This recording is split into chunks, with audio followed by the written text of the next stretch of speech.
The fork clatters against the porcelain plate.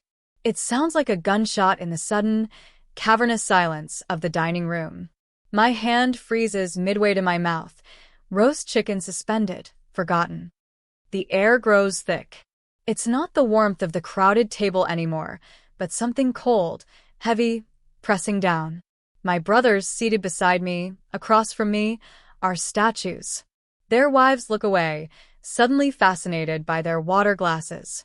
My mother's hand flies to her mouth, a silent, helpless gesture I know instinctively means damage control is already failing. All eyes are on him. My father. He stands at the head of the table, napkin still tucked crisply into his shirt collar. His face, usually ruddy with wine and paternal pride at these annual gatherings, is set in something hard, something I don't immediately recognize as anger, or disappointment, or even malice. It's finality, like he's reading a verdict. He had just raised his glass, offering the toast he gives every year. The one about family, about legacy, about the future of the company he built, and that my brothers now help him run. The future I thought I was a part of, just in a different way. He'd looked at each of my brothers in turn, named them, praised their contributions, the eldest's steady hand, the middle one's aggressive deals, the youngest's knack for charming clients. He'd called them his pride, his future. And then this. His gaze drifts past them, sweeping across the table. It lands on me. And his eyes, which a moment before held that familiar, albeit slightly reserved, warmth he showed when acknowledging my less conventional role in the family orbit, are now empty. Or worse, filled with something that looks like dismissal. Like I am a footnote he's decided to erase. He doesn't shout. He doesn't rage. His voice, when it comes, is calm, measured, almost academic. But it cuts deeper than any scream could. I am proud of all my children, he says, his voice resonating in the unnatural quiet. He pauses, just long enough for the words to hang there, a promise of inclusion. And then he delivers the blow. The one that will echo in this room, in my head, in my life, for years. Except her. He doesn't elaborate. He doesn't look away. His eyes bore into mine, holding me captive in the gaze that just declared me an outcast, a failure, a nullity in the only family I have ever known. The only family that mattered. The room is spinning. Or maybe it's just me. I grip the edge of the table, my knuckles white. The scent of roasted herbs and expensive wine is suddenly nauseating. My throat closes up, making it impossible to swallow the dryness that has settled there. I can't breathe. My brothers remain silent. Their wives are still staring intently at their water glasses. My mother makes a small, wounded sound. But no one speaks. No one rushes to my defense. No one asks him what he means. Because they know. Or they suspect. Or maybe, just maybe, they agree. And in that single, stretched-out moment, with the weight of his words crushing me, pinned under his condemning gaze, I understand. This isn't a random insult. This isn't a lapse in judgment brought on by too much wine. This is intentional. Public. A declaration of war in the guise of a family toast. He is cutting me off, severing the ties, telling the world, telling me that I am not his child. Not anymore. Not in any way that matters to him. Let me know where you're watching from and what time it is. And if you haven't already, please subscribe. It helps me more than you know. My childhood wasn't exactly a fairy tale, not in the sense of being filled with warmth and unconditional love. It was more like a long-term corporate strategy meeting disguised as a family unit. My father built an empire. A massive, sprawling company that started in logistics and grew into something far more complex, involving property, finance, technology. It demanded everything.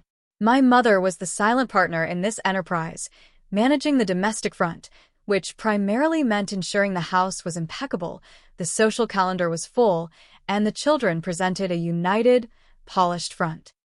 My brothers, older than me, were groomed from birth to take their places. They had the names, the faces, the easy charm needed to represent the brand. They went to the right schools, joined the right clubs, married the right women.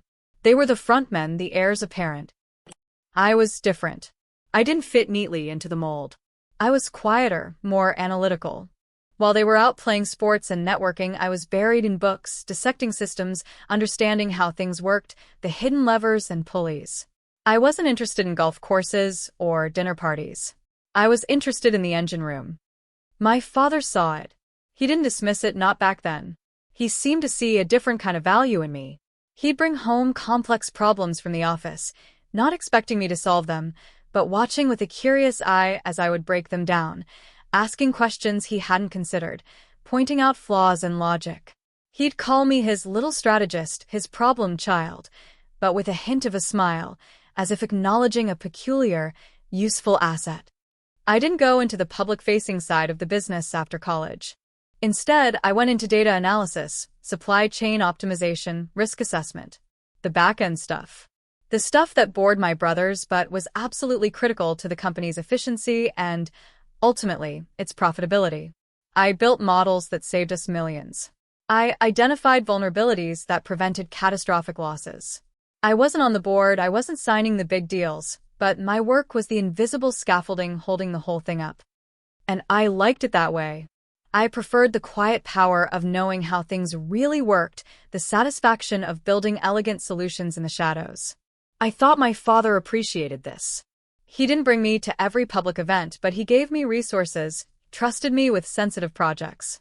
I had my own team, my own budget, my own corner of the empire where I was indispensable. I believed we had an unspoken understanding. My brothers handled the surface, the legacy, the public image. I handled the foundation, the future, the hidden strengths. We were a unit, different parts of a complex machine, each vital to the whole. I believed, naive as it now sounds, that despite the lack of public fanfare, my contribution was seen, valued, and secured my place. My desires were simple: to keep doing the work I was good at, to contribute to the family legacy in my own way, and to have the quiet acknowledgement of my father's respect. That was my normal. A life lived in the background, but one I believed was stable and purposeful. Until that night. Until the words, "Accept her." The silence stretches. My father sits back down, calm as you please, as if he hasn't just detonated a bomb in the middle of Thanksgiving dinner. He picks up his fork. My brothers slowly, cautiously, resume eating. The clinking of silverware on plates sounds obscenely loud. I just sit there, frozen. The food on my plate looks alien. My heart is hammering against my ribs, a frantic bird trapped in a cage. My mother looks at me, her eyes full of a pity that feels like another layer of betrayal. She whispers my name, a soft, pleading sound. I can't respond. I can't move. The air is too thin to breathe. I feel like I'm underwater, watching them through a distorting surface. Finally, I manage to push my chair back. The scrape on the polished floor is a violent rupture in the forced normalcy. Every eye is on me again. I don't look at my father. I can't. If I look at him, I might shatter completely. I walk out of the room. I walk through the silent house, grab my coat from the closet, and let myself out the front door. The cold night air hits my face, a shock that helps clear the fog in my brain, just a little. I get in my car. I drive. I drive for hours. The highway is a blur. I don't know where I'm going. All I know is I can't be there, in that house, under that roof, breathing the same air as the man who just erased me. The words loop in my head. Accept her. Accept her. Accept her. They beat a rhythm against my skull, a cruel, relentless drum. The next day, the fallout begins. It's not a dramatic confrontation. It's colder, more clinical. My company email is deactivated. My access badge is revoked. My company credit cards are declined. My team, the people I built and mentored, are suddenly reporting to my youngest brother. When I try to call them, their phones go to voicemail. When I text, I get no replies. It's like I've ceased to exist. I try calling my father. Straight to voicemail. I call my brothers. Same result. I call my mother. She finally answers, her voice thin and strained. He's very upset, she says, her words stumbling over each other. Upset? He's upset. My voice is hoarse. What about me? What did I do? He says you weren't loyal. That you had your own agenda. My own agenda? My agenda was making the company stronger. Making us stronger. She makes that wounded sound again. He says you were working against him. Against the family. That's a lie. Mom, you know that's a lie. Silence. A heavy, crushing silence. Mom. I can't talk about this. He doesn't want me to talk about this. And then she hangs up. The door slams shut. Not just on my job, on my role in the company, but on my family, on my past, my present, my future. I am adrift. Alone. Cast out. The initial attempts to understand, to reason, to salvage anything, are met with a solid wall of silence and deflection. I reach out to family friends, people who have known me my whole life. They are polite but distant. Their tone makes it clear whose side they are on. The side with the money, the power, the intact family unit. I am the disruptive element. The crazy one. The one who is causing trouble. I try to get back into the company systems remotely, thinking maybe I can access my old files, understand what triggered this. My access is not just revoked, but scrubbed. It's as if I never worked there. My name is being systematically erased. I feel a primal panic setting in. This isn't just about a job. This is about my identity, my security, my entire support structure. Everything I thought was solid ground has dissolved beneath my feet. I'm falling. The first few weeks are a blur of fear and desperation. I try reaching out to former colleagues, hoping for some insight, some hint of what my father meant. Most avoid me. A few are sympathetic but guarded. They mention whispers, rumors, things that don't make sense. Something about my independence being a threat. Something about me building my own kingdom within the company walls. Lies. Carefully crafted lies. I try to start looking for other jobs. But my name is toxic. A few discreet calls reveal that my father's network is vast and influential. A quiet word here. A veiled warning there. Doors close before I even knock. It's a systematic blackballing. He's not just kicking me out. He's ensuring I can't land anywhere else. He's trying to cripple me completely. Financially, professionally, socially. I burn through my savings faster than I expected. The cost of living in the city, the one built by my family's company, is high. Rent, bills, just surviving. The safety net I thought I had is gone. I have no income, no prospects. My carefully built reputation is in tatters. The isolation is crushing. My friends were mostly people I knew through the family or the company. They vanish. Phone calls go unreturned, texts unanswered. My brothers? Not a word. Not a single check-in. My mother? Her calls are infrequent, brief, and filled with an anxious desire to change the subject. It's clear she's being watched, controlled. She can't help me. I start to doubt myself. Was there something I missed? Did I misinterpret his trust? Was I really so naive? The self-recrimination is a harsh, constant companion. I replay every interaction, every conversation, trying to find the moment where I went wrong, where the love turned to this. The fear curdles into something else, something colder, harder. It happens one night, huddled in my small apartment, staring at the ceiling. I'm starving both literally and figuratively. Hungry for food, yes, but more so, hungry for answers, for justice, for a way out of this suffocating trap. I remember something my father used to say, a mantra he lived by. Never get emotional in business. Emotions make you weak. They make you predictable. They make you lose. He had just used my emotional dependency on him, my need for his approval, my love for my family, against me. He had weaponized my heart. And in that moment, a switch flips. The hurt is still there, a deep ache in my chest, but it's no longer paralyzing. It's fueling something else. Something sharp and dangerous. He thinks I'm weak? He thinks I'm emotional? He thinks I'm predictable? Fine. Let him think that. Let them all think that. He built his empire on logic, strategy, and ruthlessness. Those are tools I understand. Those are tools I'm good at. He taught me how to analyze, how to find weaknesses, how to exploit them. He just never thought I'd turn those lessons on him. The midpoint shift isn't a dramatic event. It's a quiet, internal hardening. It's the moment I stop feeling like a victim and start feeling like a combatant. I stop mourning the family I thought I had and start seeing them for what they are. A corporation with a ruthless CEO who just initiated a hostile takeover of my life. My strategy shifts from trying to understand why to figuring out how. How did he do this so effectively? How did he cut me off so completely? And how? How do I fight back? I start small. I revisit my old projects, the ones that weren't stored on the company servers, the ones I kept backups of, because I trusted data redundancy, not because I anticipated this. I look at the systems I built, the vulnerabilities I identified, the inefficiencies I streamlined. I see the places where the company relies entirely on processes I designed. Processes that, if disrupted or exposed, could cause significant damage. I also start digging into the past. Not just my past, but the company's past. How did he build it so fast? What corners were cut?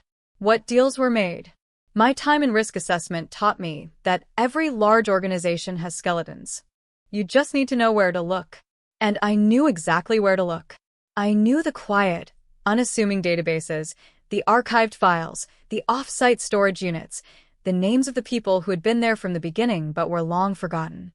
The task is immense.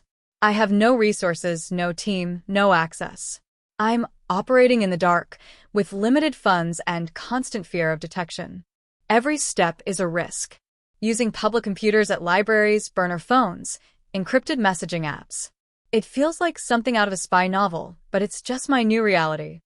My brother's social media posts become a morbid source of information. They're living their lives, the lives I thought I was a part of. Attending galas, closing deals, being the public face of the company.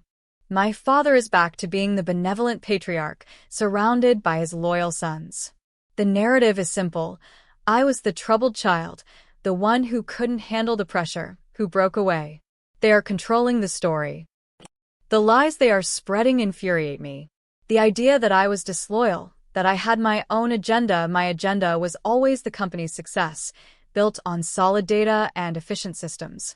Their agenda, I now realize, was consolidating power, removing anyone who couldn't be easily controlled, anyone who knew too much about the foundations they might not want exposed. My independence wasn't a threat to the company, it was a threat to their absolute control. My knowledge was a threat to their secrets. The challenges rise like a tide. I try to access public records, but they're sealed or hard to find. I try to contact former employees who were pushed out, hoping they have information, but they're either too scared to talk or have signed restrictive NDAs. My funds dwindle. There are days I eat only ramen and feel the gnawing emptiness in my stomach mirroring the emptiness in my life. There are moments of intense fear. Thinking I see someone following me. A car parked outside my apartment for too long. A phone call that's just silence on the other end. I know he's watching. He wouldn't cut me off so completely without also keeping tabs. He needs to know I'm neutralized, that I can't cause problems. But he thinks I'm just struggling, falling apart. He doesn't know I'm fighting. I start piecing things together. Looking at old company financial statements, cross-referencing them with property records, tracing the flow of money through convoluted subsidiaries. It's tedious, painstaking work. Hours and hours spent in dusty library archives, squinting at microfiche, or late nights staring at spreadsheets on a dim laptop screen, the only light in my tiny apartment. I find discrepancies. Small at first, easily explained away as accounting errors. But as I dig deeper, the patterns emerge. Offshore accounts, inflated invoices, shell corporations. It's not just sloppy bookkeeping. It's deliberate, systematic. It looks like fraud. It's centered around the time the company expanded aggressively into a new market years ago. A market I had analyzed extensively, recommending a different strategy than the one my father ultimately pursued. I was sidelined on that project, my research deemed too conservative, too risk-averse. My brothers handled the flashy deals, the ribbon-cutting ceremonies. I was told to focus on optimizing the existing operations. Now I see why. My analysis would have flagged the irregularities, the suspicious partnerships. I remember this specific project. It was my first major deep dive into market expansion. I spent months on it, building detailed financial models, assessing political risks, analyzing potential partners. I identified a key player in that market, a local conglomerate that had a troubling history, rumors of corruption and shady dealings. I recommended avoiding them entirely. My father, advised by my brothers, chose to partner with them anyway, citing their established network and local expertise. That partnership was the cornerstone of their expansion. Now, looking at the financial flows, the hidden ownership structures, it becomes sickeningly clear. The partnership wasn't about market access. It was about laundering money. Or perhaps something even worse. The shell corporations, the offshore accounts, they lead back to that partnership, and from there, they lead back to my father. And my brothers. This isn't just a matter of being disowned. This is criminal. The empire wasn't just built on hard work and strategy. It was built on a rotten foundation of illegality. And I, the little strategist, the one who was supposedly working against the family, had uncovered the rot at the core. This discovery is a game changer. It's not just about getting back what was taken from me. It's about exposing a massive criminal enterprise masquerading as a pillar of the community. It's about justice. But exposure is dangerous. Very dangerous.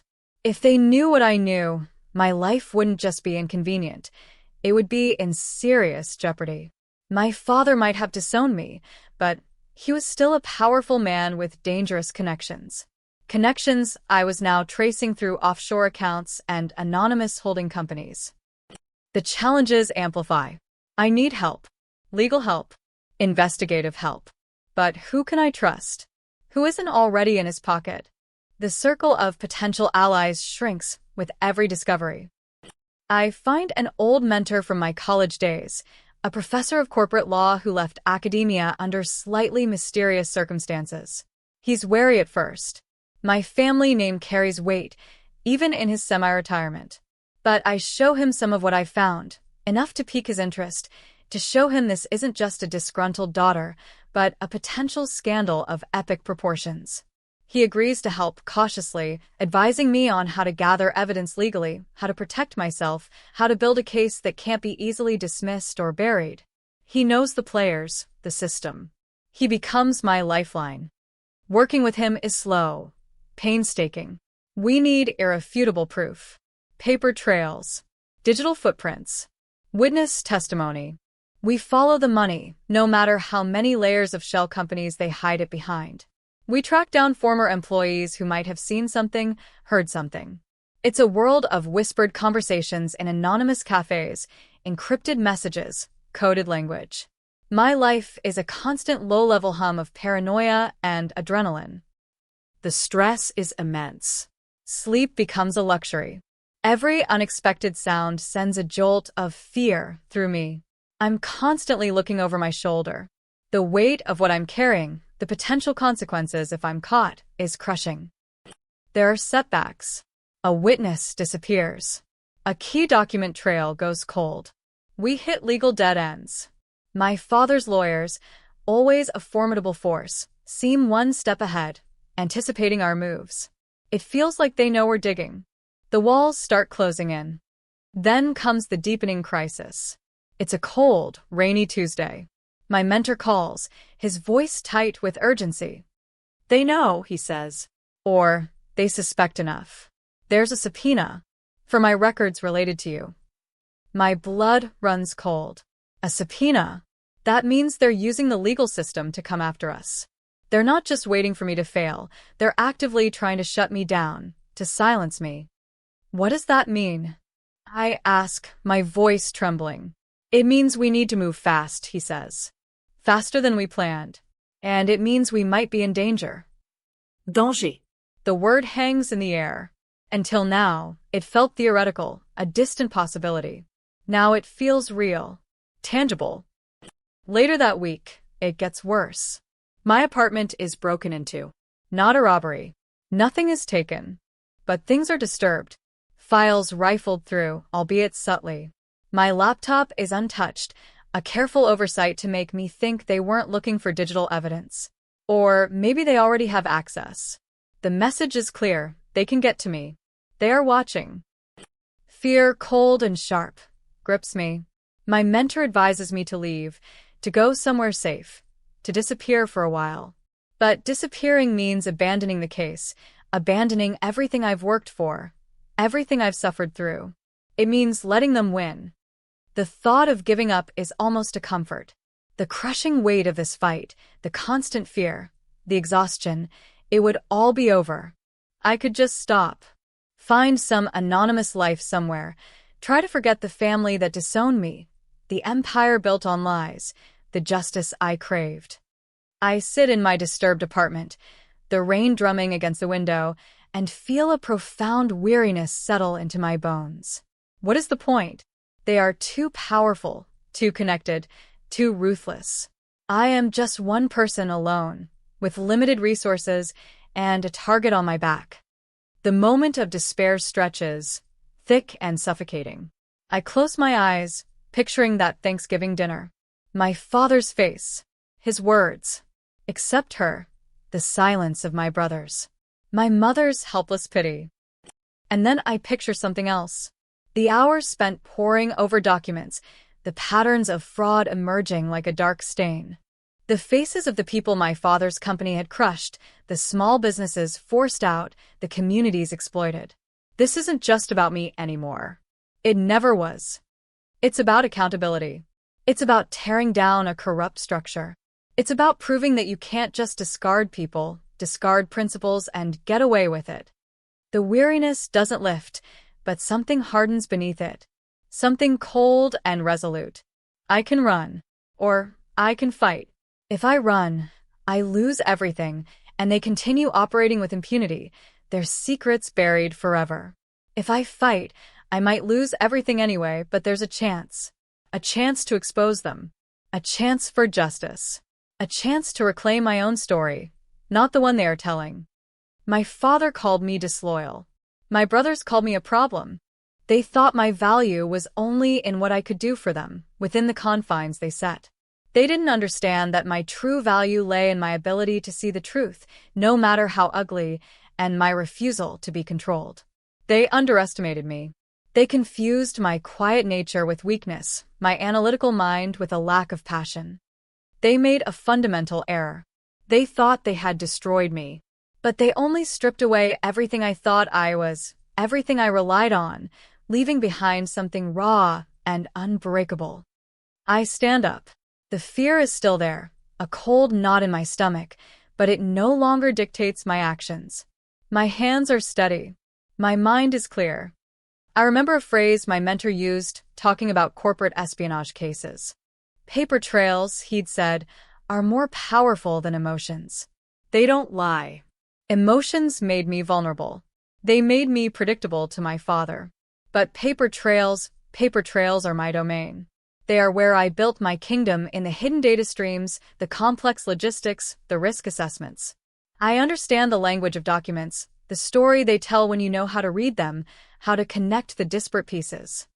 They think they've destroyed the emotional daughter. What they face now is the strategist they underestimated, armed with the truth written in their own hand. The turning point is complete. There is no more doubt. No more indecision. The path ahead is fraught with danger, but it is the only path. I will finish this. I will gather the final pieces. And I will confront them, not in fear, but with the cold, hard proof of who they really are. The legal strategy is intricate. My mentor explains it to me, the layers of filings, the timing, the potential countermoves. We can't go straight to the criminal charges. They'd bury us in legal challenges, tie us up for years, bleed us dry. We need leverage. We need a move that forces their hand, that exposes the rot in a way they can't control or cover up. The plan is audacious. It leverages the very structure of the company, the complex web of ownership and subsidiaries, the very things I helped build and understand better than almost anyone. I had designed systems that relied on certain legal entities, certain financial flows. By exposing the fraudulent nature of the key partnership years ago, the one I was sidelined from, I could potentially invalidate the subsequent transactions, the transfers of assets and shares, that consolidated my father's ownership and marginalized my own original stake, the stake he led me to believe was secure, albeit informal.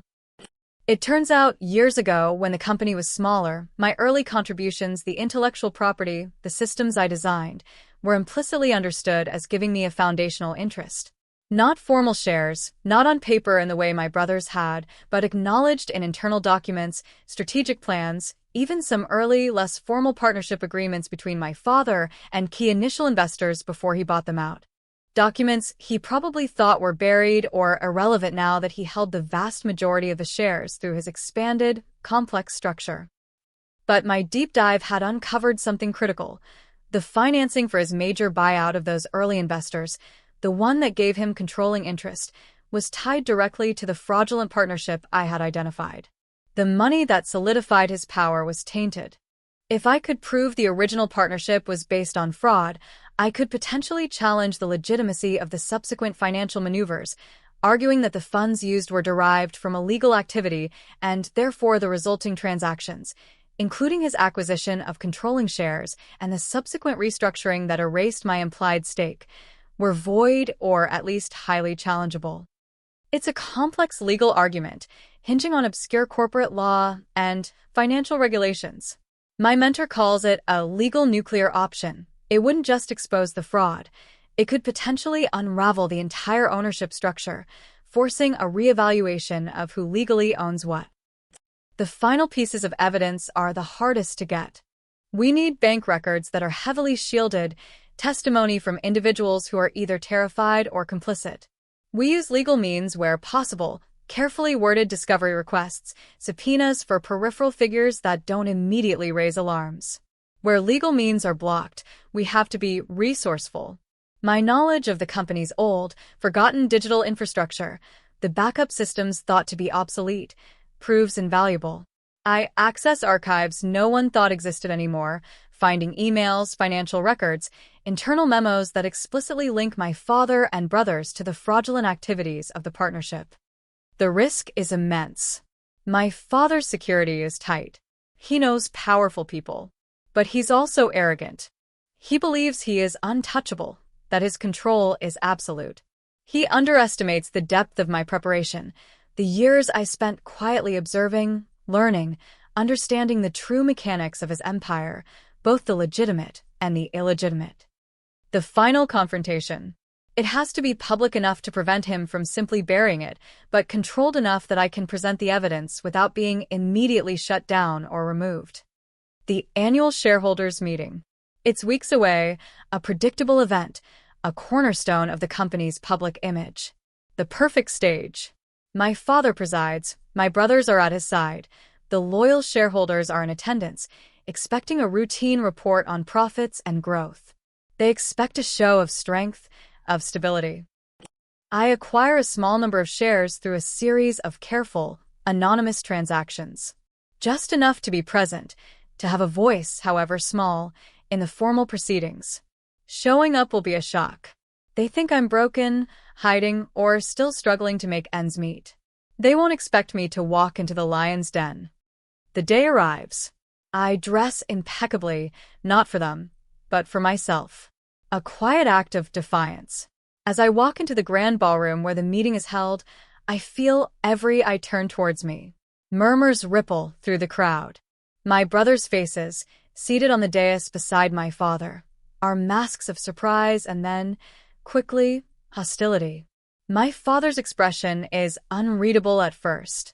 He recovers quickly, his face settling into a look of cool disdain, as if I am an unpleasant interruption, a fly to be swatted away. The meeting proceeds. The usual reports, the polished presentations. I sit quietly, observing, waiting for my moment. The tension is a physical weight in the room. I can feel the eyes on me, the questions unspoken. Finally, the floor is open for shareholder questions. A few pre-approved questions are asked, softballs meant to highlight the company's strengths. Then I raise my hand. My father's gaze locks onto mine. There's a flicker of something annoyance before the mask of control returns. He nods curtly. Yes, he says, his voice smooth, dismissive. I stand up. My legs are steady.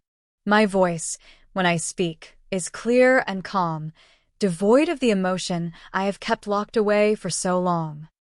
My question, I say, addressing the room, not just him, concerns the historical financial integrity of the company, specifically related to the Xylan Corporation partnership initiated X years ago. Silence falls again, heavy and immediate, but different from the silence at the dinner table. This is a silence of surprise, of unease. Xylan was a major, highly publicized deal at the time. My father's eyes narrow. My brothers shift in their seats, exchanging nervous glances. That partnership is ancient history, my father says, his voice losing some of its smoothness. It was a successful venture that propelled our growth. Successful, perhaps. I reply, my voice still calm. But was it legitimate? A ripple goes through the room. My father's face darkens. What exactly are you implying? I'm not implying, father, I say. I am stating, based on extensive documentation, that the Xylan partnership was not what it appeared.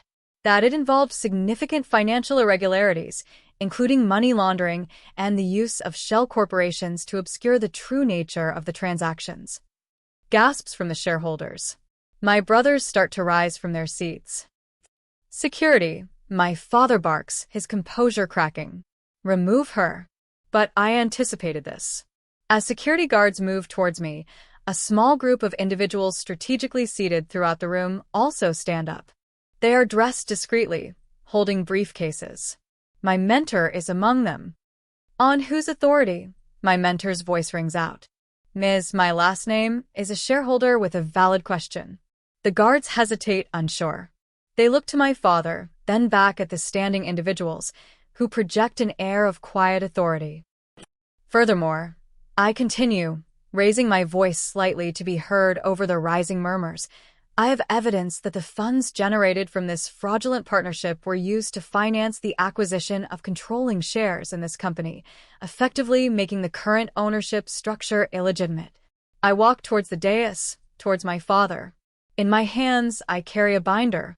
It looks unassuming, but it contains years of work, sleepless nights, and buried truths. The paper trail. My father is pale now, his eyes wide with a mixture of rage and disbelief. He underestimated me. He thought I was defeated. He thought I was just the emotional daughter he could discard. He never imagined I would come back like this, armed with facts, with evidence, with the very tools he taught me to use. This is insane, my eldest brother shouts. She's crazy. Don't listen to her.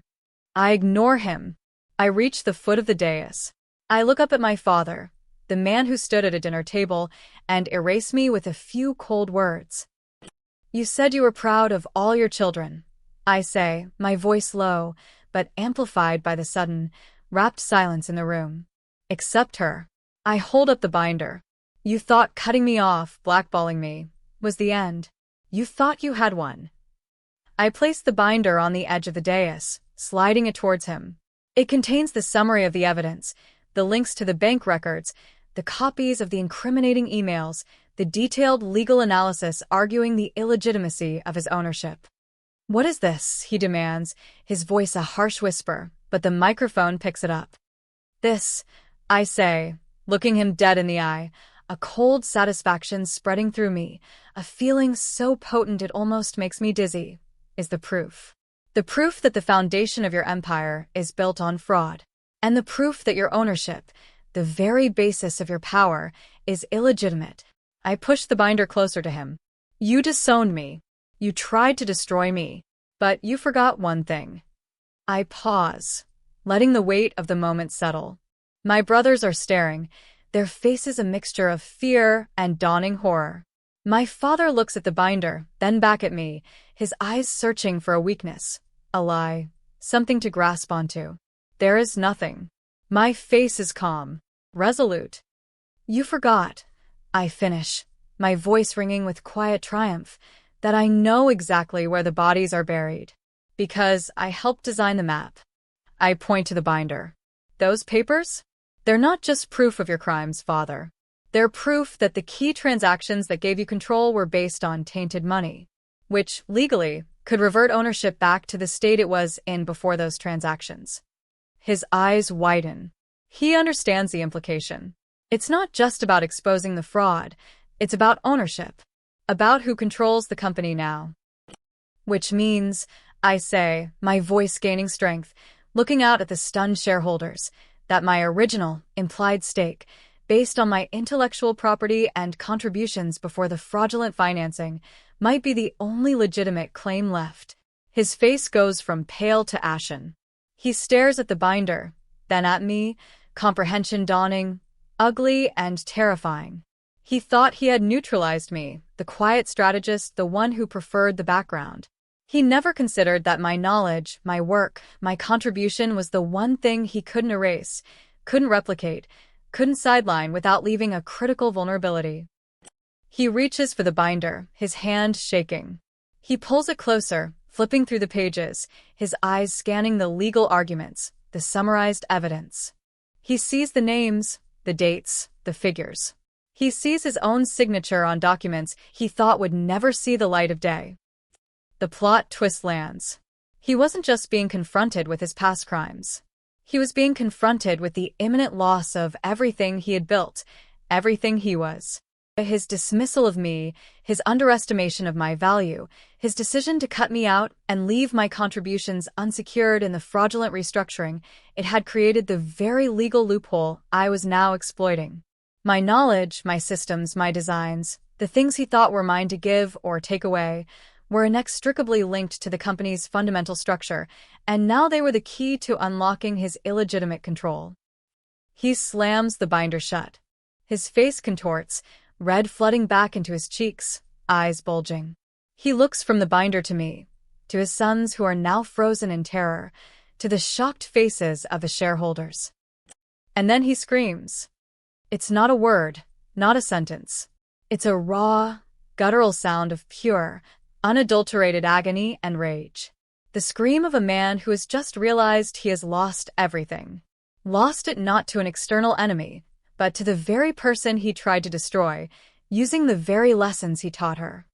The scream echoes in the sudden pandemonium that erupts. Shareholders are on their feet, murmuring, shouting. My brothers are trying to reach my father, trying to figure out what just happened. Security is moving in, but this time, they're not sure who to grab. My mentor and his associates move forward, distributing simplified summaries of the allegations to key shareholders and members of the press who were present. The narrative is out. The truth is exposed. I stand there, watching the chaos I have unleashed. The cold satisfaction is still there, but it's mixed now with a strange hollowness. This is what years of pain, isolation, and relentless work have led to. This moment. The moment the empire begins to crumble. The aftermath is a blur of legal maneuvers, investigations, and public scandal. The company is thrown into chaos. Investigations are launched, regulatory bodies, law enforcement. My father and brothers are facing serious charges. Assets are frozen. The carefully constructed facade of the family empire shatters, revealing the rotten core beneath. My role is complex. I am the whistleblower, the key witness, and potentially, due to the legal argument challenging the ownership structure, a claimant. It's not about inheriting the empire he built on lies.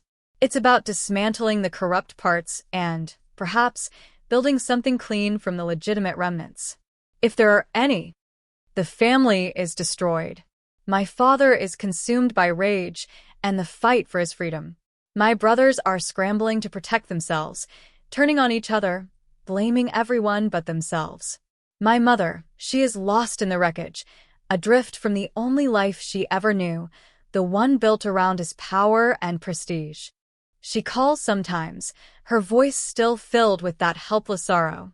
But the distance between us is vast now, spanned by years of silence and the chasm of his betrayal.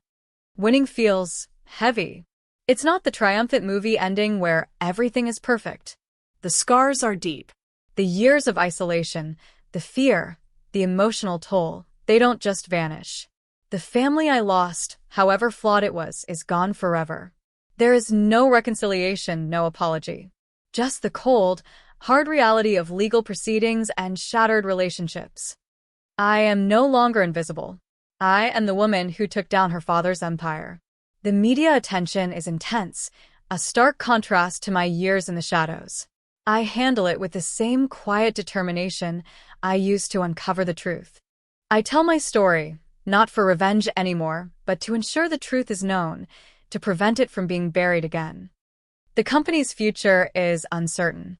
My legal team argues for a restructuring, a chance to purge the corruption and rebuild. My potential role in that future is also uncertain. Do I want to lead the company that brought me so much pain? Or do I just want to see justice served and walk away, finally free from the weight of the family name and its toxic legacy? I don't have all the answers yet. The legal battles will continue for a long time. The healing process will take even longer. But I stood up for myself. I fought back with the truth. And I won. Not just the battle for the company, but the battle for my own dignity, my own worth, the value he tried to strip away. He thought he could erase me. He thought I was weak, easily discarded. He never understood that the quiet one, the one in the background, was the one who truly understood the system, the one who could see the cracks, the one who had the patience and the will to exploit them. The victory is bittersweet. It cost me everything I thought I had. But it gave me something invaluable, my freedom, my voice, and the quiet, unbreakable knowledge that I am my own person, beholden to no one, capable of building my own future on a foundation of my own making, a foundation built on truth, not lies. The scream still echoes sometimes, in the quiet moments. The sound of an empire falling. The sound of my own liberation. If this story hit close to home, I'd love to hear your version. Drop a comment with where you're listening from and what time it is. And thank you for being here. Subscribing helps bring more of these to life.